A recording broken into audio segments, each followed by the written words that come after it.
Let's take the elephant in the room head on. ERP. I love ERP. Lots of people I know might not believe that, but I do. It does a number of things very, very well.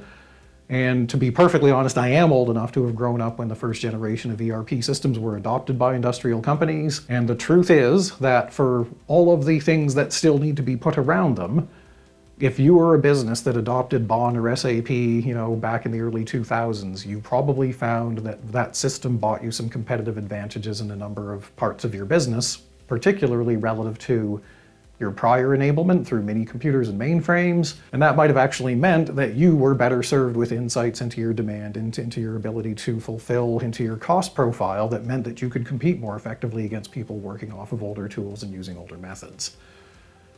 But when it comes to MES, there's a big but.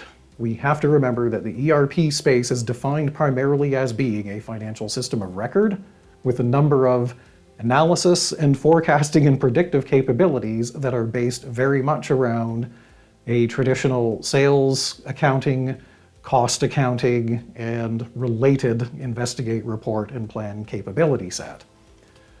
And this is really important, because the implications of the heart of the capability still being built to support financial transactions and financial auditing are that the database and the logic and all of the things under the bonnet of an ERP are fundamentally designed to ensure that you're able to deliver reporting and auditability in accordance with generally accepted accounting principles. They're not built in a way that necessarily supports an investigation into the level of granularity as to why the numbers are what they are, that supports a combination of more detailed planning, more detailed predictiveness around things like material requirements, certainly more detailed root cause analysis for the quality and capacity losses that underpin the financial result, that take away from perfect. And definitely, one would argue that an ERP is pretty much not architected to understand individual production processes and individual production pieces of equipment as individual things or entities.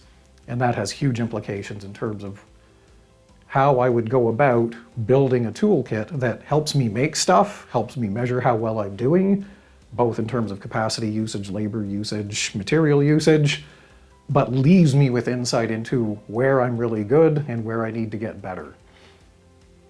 And to just be very clear, the heart of it is the cost accounting model, right? All of us have been through conversations, I would bet, where our customer has said, hey, we're implementing ERP X. And their sales team and their architects have said, oh yeah, we can do manufacturing, we can do the shop floor. And if you're grumpy like me, you probably snorted a number of times and went, no, they can't. And that may or may not be fair, but what's really important is you gotta make sure you mean the same thing. If someone were to say to me very specifically, ERP-X understands or has a data model that supports defining manufacturing operations and cost centers in a way that allow for the recognition that the more parts you put into a subassembly, the more you're creating work in process inventory value. The more labor you put into a long project style of assembly like a jet engine, you're creating further value that can be reflected as a WIP inventory value, and that ultimately overages in terms of labor or overages even in terms of use of capital and the like can be accounted for as variances from a standard. In that sense, ERP does manufacturing. And in some cases, the ERP companies have tried to extend the core database and found that that doesn't work terribly well.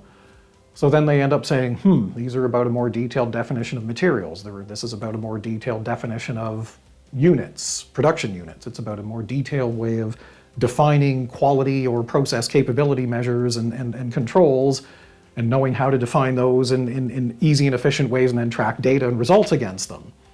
So they start to stand that off to the side, and then they figure out how you send triggers back and forth and share data back and forth between that core system and this thing off to the side.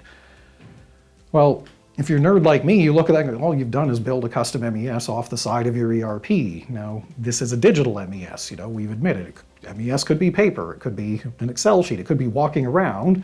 But if an ERP vendor as part of a project has gone to the trouble of defining all those data elements and defining the transactional systems and defining the interfaces in something that lives beside the core, That's not any different than going and buying an off-the-shelf package from one of the specialist MES vendors, and now it's just a question of whether that ERP's project team did a better job than a business that does this for a living. But for now, I think I want to leave ERP as a category and say that is in the landscape. It's not fair to simply say they don't play, but one does have to be aware of the limits that come from them having a very particular focus as the core of their toolkit and what that means in terms of how you extend it or how you put something beside it and integrate the two.